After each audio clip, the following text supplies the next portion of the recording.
4 days ago, I turned 98 years old. This morning I got up on my own, made my own coffee, and walked out to check on my garden, the same way I have walked out to check on it for the past 43 years. No walker, no assistance, no one waiting by the door in case I stumbled. My youngest daughter is 74, and she says it embarrasses her at the senior center when she tells people her mother still tends her own vegetable beds. 20 years ago, not a single person who loved me believed this morning would ever happen. Because 20 years ago, my blood sugar was making a very serious argument that it was going to take everything away. If you are watching this, somebody is probably worried about you. Maybe it is your doctor who got quiet during your last appointment and then said things in a careful voice. Maybe it is your son calling more often than usual, asking questions about what you had for breakfast. Or maybe it is you, lying awake at 2 a.m, doing the kind of arithmetic nobody teaches you in school, counting up how many years of independence you might have left, and wondering if the number is smaller than you thought. I know that arithmetic. I did it every single night for almost a year. I was 78 years old when my doctor sat me down and told me we were not talking about borderline anymore. We were talking about type 2 diabetes and a second medication, and a conversation I did not want to have. My fasting sugar was sitting above 170 most mornings, and I had spent 2 years watching it climb despite doing everything I had been told to do. Cut the bread, cut the potatoes, cut the rice, cut the fruit. By the time that appointment happened, I had cut so many things that meals barely felt worth sitting down for, and my numbers were still going the wrong direction. What turned my story around was not cutting more. It was the opposite. It was adding 10 specific foods from an ordinary grocery store and understanding for the first time in my life why food behaves the way it does inside a body that has lived 7 or 8 decades. I am going to give you every single one of those foods today.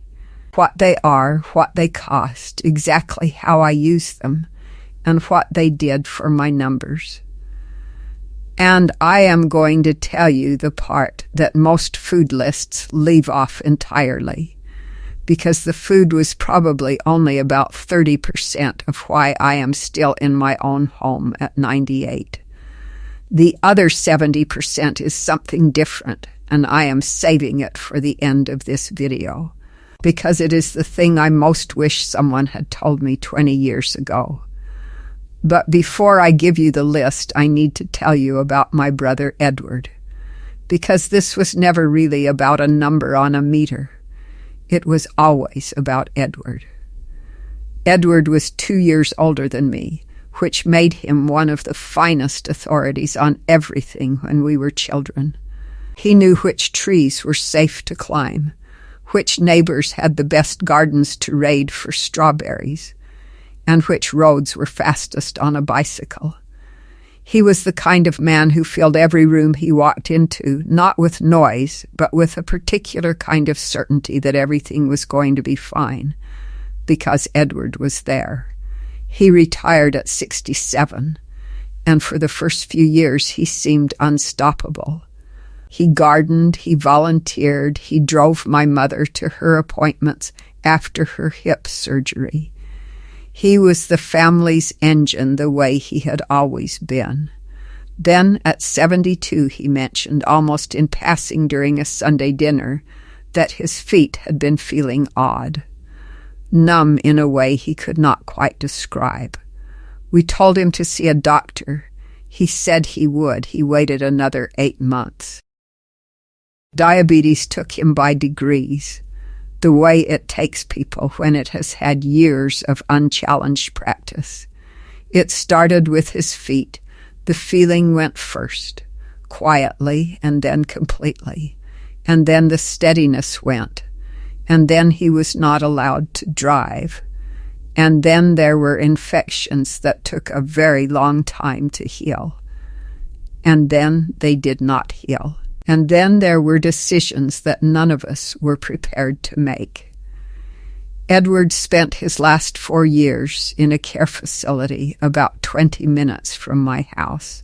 I visited him every Thursday without fail. He would sit in his chair by the window with a blanket across his knees, even in summer. And sometimes he knew me well, and we would talk about our childhood. And sometimes he was somewhere else entirely.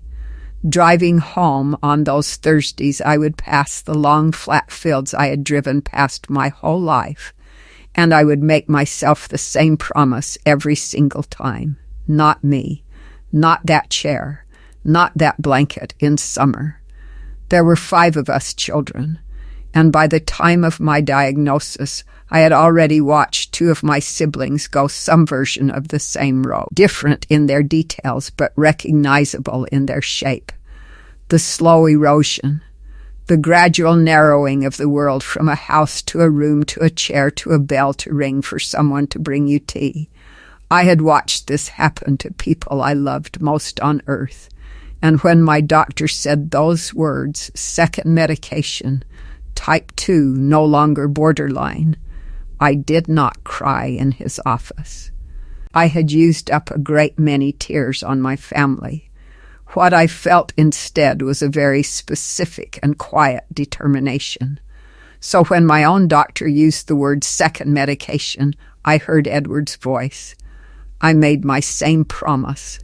And then I asked my doctor one question before we talked about anything else. I asked him whether there was anything I could do with food before we reached for that prescription pad. He was a good man and an honest one, and he did not dismiss the question. He said, "Give me 90 days and give me access to your kitchen." Then he said something I have repeated to every single person who has asked me about my health in the 20 years since. He said, "We are not going to starve the sugar out of you. We are going to feed your body until it remembers what to do with sugar." Before I tell you what those 10 foods are, I need to give you one picture, because once you have this picture, everything on the list will make sense without me having to explain every scientific detail. My doctor drew this on the back of a napkin during our second appointment, and I have used it ever since to explain what was happening inside my body. Imagine the sugar in your bloodstream as people trying to get into a very busy theater. Insulin is the person at the door whose job it is to let them in. When everything works properly, the door opens smoothly, people file in, the sugar moves from your blood into your cells where it gets used for energy, and the blood stays clear and calm. But when you have spent years eating in a way that sends enormous crowds to that door all at once, big bowls of cereal, glasses of juice, bread and potatoes at every meal, eventually the people inside the theater stop making room. The door is open, but nobody is sliding over. The insulin is doing its job, but the crowd outside keeps building.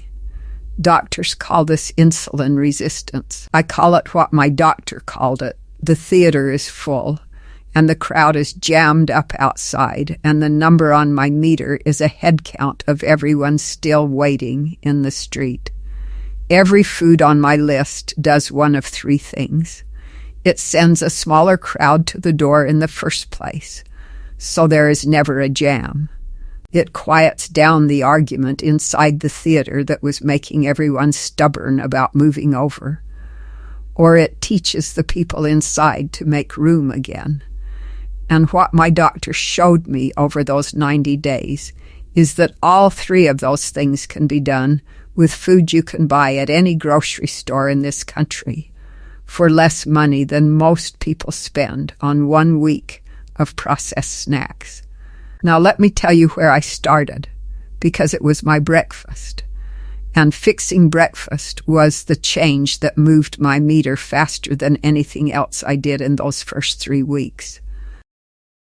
For most of my adult life, I ate what my generation was taught was the responsible, healthy morning meal: toast, cornflakes, or some kind of whole grain cereal.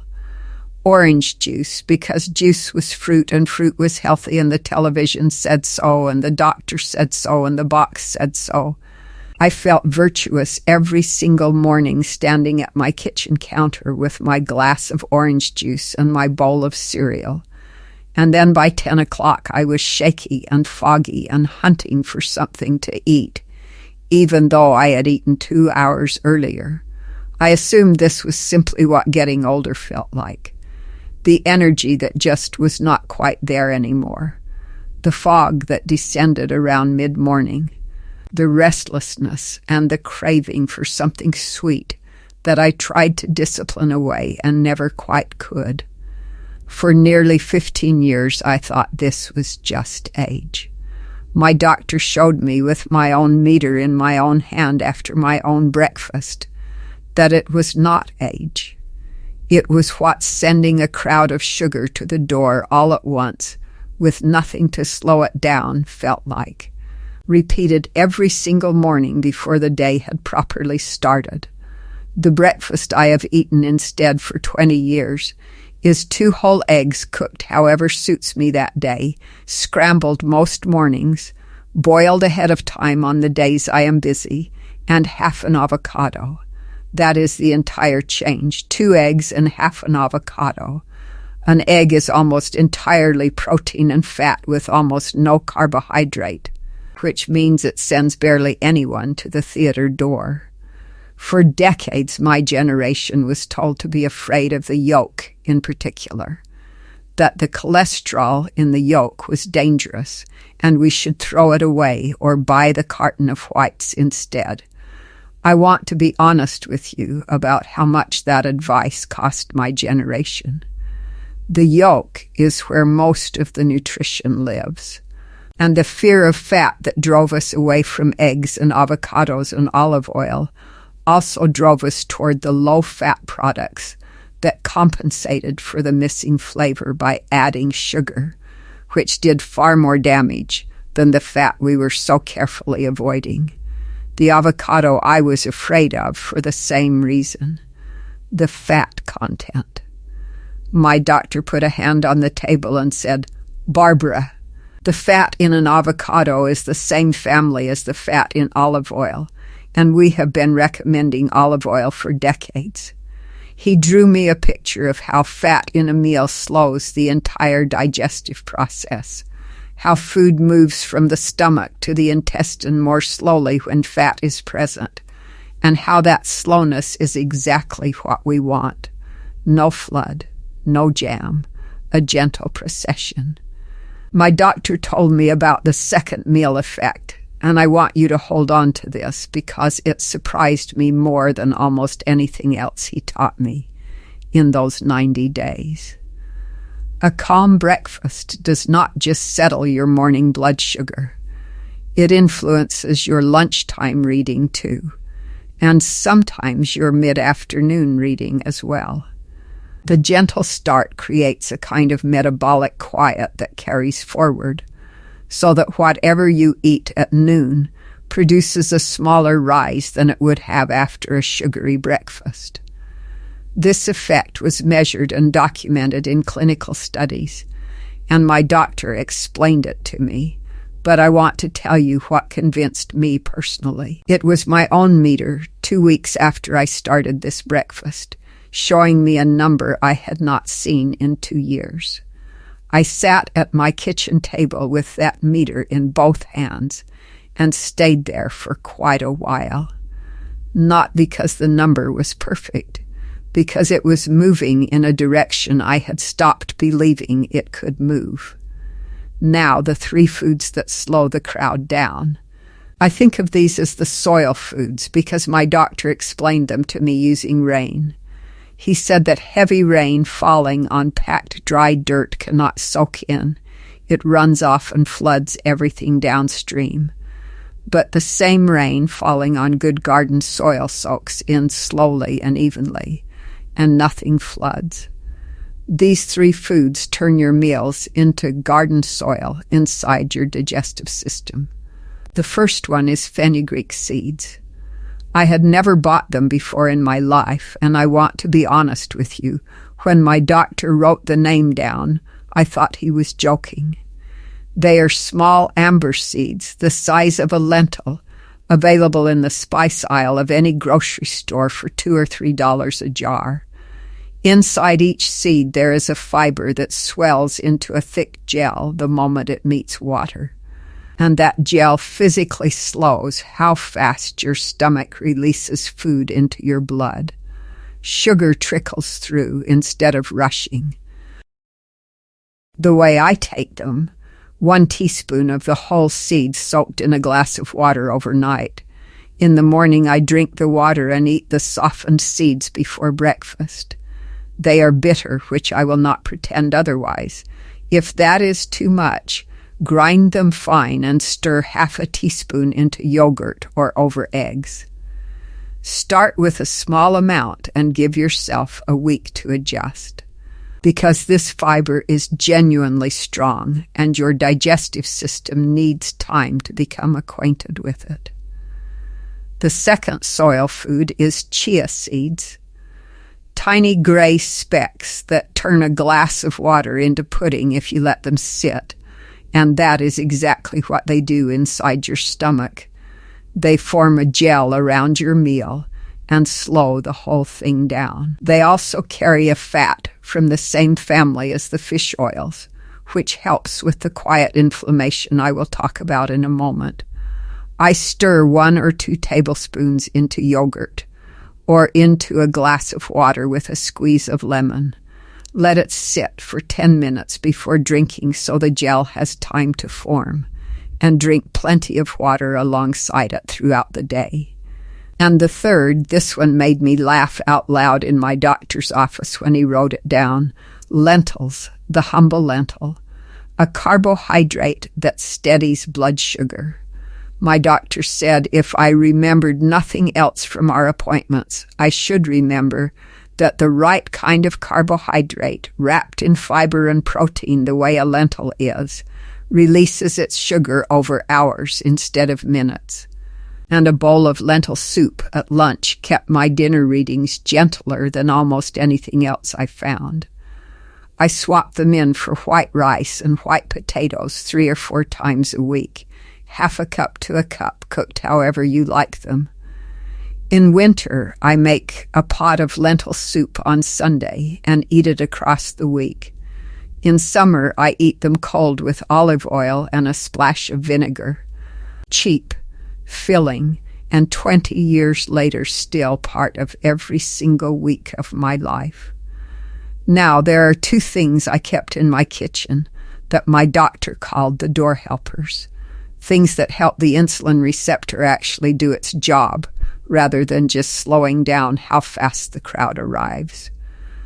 The first is cinnamon, but I need to tell you the same thing my doctor told me, because the type genuinely matters. The cinnamon in most American grocery stores is called cassia cinnamon, and taken daily in meaningful amounts, it contains a compound that can be hard on the liver over time. The kind you want says Ceylon on the jar, sometimes called true cinnamon. It is milder in flavor and considerably safer for daily use. It carries plant compounds that help insulin get a better grip on the receptor, and it slows the stomach's emptying process a bit as well. I stir 1/4 to half a teaspoon into my morning coffee or oatmeal. The key is to take it with a carbohydrate. That is when you actually want the better grip. The second door helper is apple cider vinegar, and this is the one I tell people to try first if they have a glucose meter at home, because you may be able to watch it work the very first night. 1 tablespoon, always diluted in a full glass of water, 10 to 15 minutes before my starchiest meal of the day. The acetic acid slows how fast my stomach empties and helps my muscles pull sugar out of the blood and burn it directly. The after-supper climb that used to frighten me flattened out within days of starting this. 2 rules, and I want you to hear both of them. Never take it undiluted, not once, because straight vinegar is genuinely cruel to your tooth enamel and the lining of your throat. And the second rule is the most important thing I will say in this entire video, so I need you to hold on to it. These foods, and especially the vinegar and the fenugreek and the cinnamon, pull your blood sugar in the same direction as your medication. Together they can pull harder than either one does alone. A blood sugar that drops too low is a medical emergency, not a victory. What I did, and what I strongly encourage you to do, is bring this list to your doctor before you start. Let them watch your numbers, and let them adjust your medication alongside you as your numbers improve. My doctor walked my dose down step by step across that first year. I never changed a single pill on my own. That partnership is the reason this story ends in my own kitchen instead of a hospital. Now, a lot of you watching ask me what I do beyond food, and I have been closely looking at something my youngest granddaughter told me about called glucose 6, which combines several of the same ingredients we have been discussing, including Gymnema sylvestre to reduce sugar absorption, cinnamon for cellular insulin sensitivity, and chromium to help glucose move into cells efficiently. No stimulants, no harsh effects, made in a certified facility here in the United States. I have left information in the description below if you would like to look into it. But always, always run any supplement past your own doctor the same way you would run this food list past them. Now, if this video has been worth your time so far, do something for me. Hit the like button and subscribe if you have not. It is free, and it is the only way I know that what I am about to share with you next reaches the people who need it most. The last group is the one that got my numbers moving again after they stalled. And they work on something you cannot see or feel directly, which is why most people skip them. About 3 months into my new way of eating, my fasting number had come down meaningfully, but then seemed to park itself and stop moving. My doctor explained that there is a quiet, low-level irritation that can smolder inside a body for years. He called it chronic inflammation, and that this irritation is like static on the line between insulin and your cells. The receptor is there. The insulin is there. But the signal is garbled. And no amount of slowing down the crowd at the door will fix a garbled signal. 3 foods quieted that signal for me. Fatty fish twice a week, salmon when my budget allows it, and canned sardines and canned mackerel the rest of the month. These fish carry the omega-3 fats that my doctor described as nature's fire brigade. They reduce that background inflammatory noise so that the insulin signal comes through clearly. A portion about the size of my palm, baked or grilled or straight from the tin onto a piece of whole grain toast. Walnuts. A small handful, 7 or 10 of them, in the afternoon, instead of whatever I used to reach for at that hour. The fat and fiber and protein in a walnut level out the mid-afternoon blood sugar that used to make me fuzzy and hungry and irritable. And those same fats are gentle to the inner lining of blood vessels, which matters more as we get older because high blood sugar is particularly hard on those linings over time. Raw or plain roasted, not the candied ones. I miss the candied ones. I will not pretend otherwise. And then the strangest one, the one I defend hardest when people look skeptical. Broccoli sprouts. Not broccoli, the tiny 3-day-old sprouts. The kind that look like someone gave up on making a salad. My doctor put me onto these specifically for the morning number, the one that mystified me the most. I would wake up having eaten nothing since 6 the previous evening, and my reading would be higher than it was at bedtime. My doctor explained that the liver does not sleep. It keeps manufacturing sugar through the night, and in a body managing diabetes, it often makes too much. These little sprouts contain a compound found in concentrations far higher than in fully grown broccoli. That asks the overnight liver factory to slow down. I grow them in a mason jar on my kitchen windowsill for almost nothing, a 1/4 cup most days, raw on a sandwich or scattered over a salad. They must be eaten raw or very lightly handled, because heat destroys the compound that makes them useful. So that is the full list. Eggs and avocado for a calm start. Fenugreek, chia, and lentils to slow the crowd. Ceylon cinnamon and diluted apple cider vinegar to help the door open better. And fatty fish, walnuts, and broccoli sprouts to quiet the signal and calm the overnight factory. 10 foods. 3 jobs. I added them in over about 3 weeks rather than all on the same Tuesday. Within the first week, my fasting number began to ease. Within 4 months, my doctor set aside the second medication he had been ready to prescribe. Across the following year, watching my meter together, he gradually walked down the first one too. And 20 years later, my numbers still behave. But I promised you the 70%. And I want to be square with you about what this is and what it is not. Because at 98, I have no patience left for soft pedaling. I cannot give you a study for what I am about to share. It is not a prescription. It is what almost a century of living has taught one person. But I have watched plenty of people eat correctly and still wither, and I have spent 20 years asking myself why. And here is the honest answer I have landed on. The first part is finding somewhere to set your fear down. Fear is genuinely hard on the body in a way that is not symbolic. Worry produces stress hormones, and stress hormones raise blood sugar. My own doctor has confirmed this more times than I can count.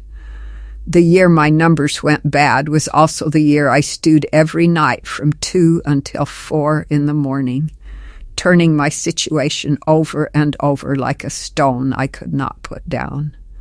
Whatever gives you peace, and for me it is prayer. It has always been prayer, though I understand this is not everyone's road. Find it and go there every single day as faithfully as you would take a medication, not because it is magic, because fear is a physiological event, and setting it down is physiological too. I sleep now. I was not sleeping before. The combination of the food list and finding somewhere to put the fear at night is what finally moved my numbers the last stubborn distance. The second part is settling the weight of the things you carry that have nothing to do with food. I know this sounds far removed from blood sugar, but I believe it with everything I have. A resentment that has been fed for decades has a weight, and the body carries it somewhere. In my late 70s, I made a decision to pay off every debt of the heart I had accumulated. I said the apologies I owed. I forgave people who had not asked me to, and in one case could no longer ask. I cannot prove what that did to my blood work. What I can tell you is that I became lighter in some way that made every other good habit easier to maintain. The early morning, the cooking, the walking, the discipline of the list. A lighter person is easier to move. And the third part is the most important thing I will say today. So if you take only one thing from this video, take this. Think of others. Find someone who needs something you can give.